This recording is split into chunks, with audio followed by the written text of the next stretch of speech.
Nested PCR. In nested PCR, two successive steps they are used by using two set of primers. कि इसमें हम दो PCR जो reaction है वो यूज़ करते हैं और दो ही सेट ऑफ प्राइमर हम इसमें यूटिलाइज करते हैं.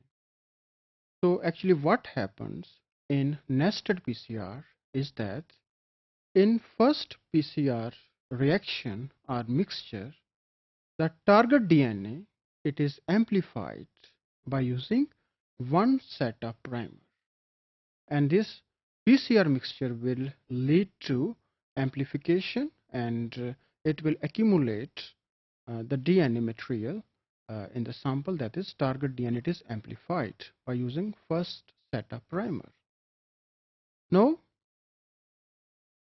the product that is generated from the first reaction, it is subsequently used or subjected to second PCR reaction, and for the second PCR we used second set of primers to amplify the DNA molecule that is generated from the first PCR.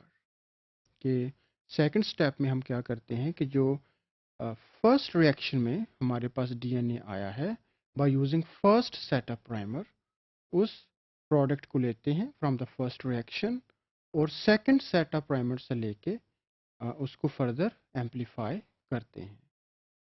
और इसमें जो second primer है वो first primer वाली position से अंदर attach करता है. And because of this reason it is called as nested, and this term it is derived from nest, that is to lie as inside to something, कि किसी चीज के इनवर्ड पाया जाना, कि जो फर्स्ट प्राइमर है उसके जो अंदर वाली साइट है तो सेकंड जो प्राइमर है उसकी बाइंडिंग साइट होती है. So because of this reason it is also called as internal or nested PCR. So what may be the basic reaction? Again we will explain it diagrammatically, that what may be the actual situation or outline for nested PCR. So this process can be divided into two steps, here A and B. So in the first step, the first PCR using external primers, that is by using external set of primers we can perform amplification. That is primer 1 and primer 2 is binding here. So we can start the amplification. And normally TAC DNA polymerase it is being used in this process. And it will lead to the synthesis of first PCR product here. So first PCR product it is being synthesized by using first set of primer.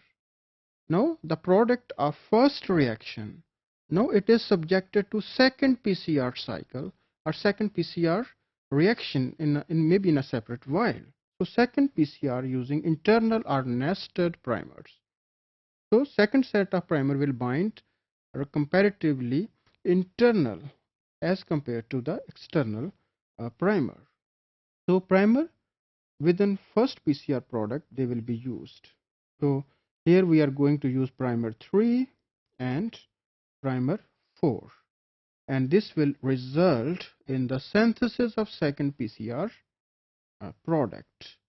So this is the basic outline of nested PCR. Now why we perform or use nested PCR? Sometimes the specificity is required. Fidelity in the synthesis of DNA is required that may not be possible by using basic technique. For example, if DNA fragment is long, so under such circumstances errors may be introduced. So here we use two set of primers.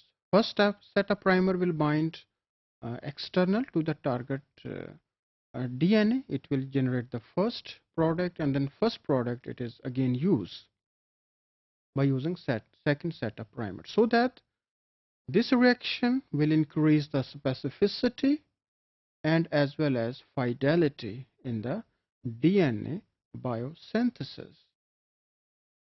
And this nested PCR technique It has been used for different purposes, like other techniques. It can also be used in the process of diagnosis of different diseases. For example, this nested PCR technique, it has been used more commonly in the diagnosis of causal agent of tuberculosis like the mycobacterium.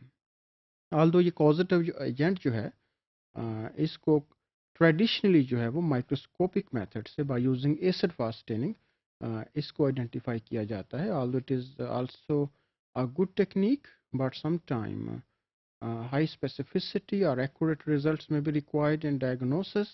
So for this purpose, mycobacterium, it is one of the example that it can be identified by using a nested PCR technique. And there may be some other applications as well.